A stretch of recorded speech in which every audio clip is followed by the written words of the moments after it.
What up, people? Coach V, New Breed Boxing. Does it pay to play the bad guy role in professional boxing?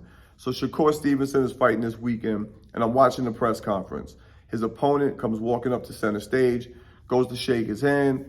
Shakur doesn't shake his hand. Then he starts going into some intimidation, Mike Tyson kind of routine where he's trying to get in his head. Seemed to have zero effect. And the people over at the press conference didn't like it. The people in the comment section on Top Rank IG were just tearing him up like, yo, this dude's a bozo. He's got no character. How you going to be intimidating with no knockout power? They were just going in on him. They didn't receive it well. Now, I will say this opponent, some guy from Japan, no disrespect. I've never heard of him in my life. He's got 16 fights, very low knockout ratio. He's not on Shakur's level. He's coming over here with wild jet lag. He's got pretty much every disadvantage. This is a homecoming fight for Stevenson. It's in Jersey. He put himself in position. He earned that right. So it's something for his fans. You know, it's a good opportunity, but not career defining. The only way this would be career defining is if he underperforms and this guy pulls an upset.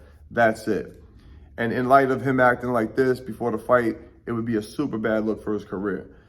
The only way you're going to make big money in boxing is to make people love you or make people hate you. If you're knocking everybody out, they're going to love you off the rip. Even if you don't have a bad character, it doesn't matter. They're going to love you. If you have no power or you're basically just, classic boxer and you're not really exciting, the only way, in my opinion, to get that big money is to do what Floyd did and make people hate you.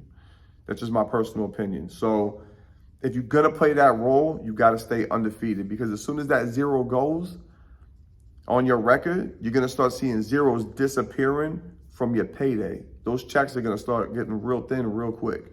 The fans ain't loyal. The promoters are going to pick up on it right away when they don't see the tickets moving. And to me, if you're going to do it, go all out with it and do it right.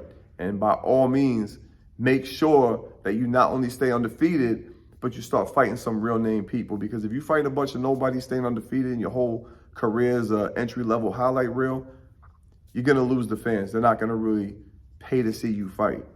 But if you can maintain that undefeated status, talk your shit, and fight top-tier guys, then you're going to start seeing real success. So anyway, that's just my personal opinion on how that works. Tell me who you think in the comment section played the bad guy role the best. I think Floyd made the most money, but I think Ricardo Mayorga was definitely the most entertaining bad guy. That's just my opinion. But anyway, like, subscribe, comment, share. Go check me out on Instagram at coach.v_. Online course is out now. Link is in the description. Till the next time, we out of here. Ow.